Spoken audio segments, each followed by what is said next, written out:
Hi, in today's tutorial, I'm going to show you how to get into your BIOS on the Windows 11.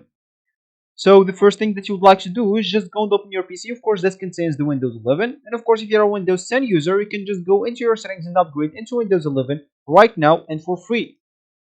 Of course, you can run the installation into the background of your PC if you want to keep using your PC in the meanwhile.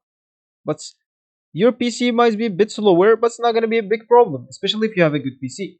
And of course, once the installation is done and everything is downloaded, you will be notified to restart or to reboot your PC. And when you do that, you will find your Windows 11 ready to use.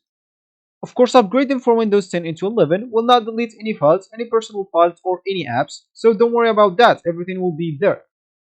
And you will even have a recovery point if you want to go back into your Windows 10 if you're maybe having some issues or you just like the Windows 10. But I bet when you get used into Windows 11, you'll like it even much better. So, as we said, we would like to get into our BIOS on Windows 11. So, of course, there is the usual way when you can just go and restart your PC. And once your PC is actually turning on, make sure to spam F12 or delete on your keyboard. If you don't know which one, just spam them both. And of course, that will open your BIOS when you restart your PC. If you don't want to go through this, you can just go and do it through your settings. Of course, just go and open your settings. With the usual way, you can just go and search for it or choose or use the shortcuts what I am using, which is Windows I. Here, you would like to go into this fine setting and type recovery and click at this recovery options.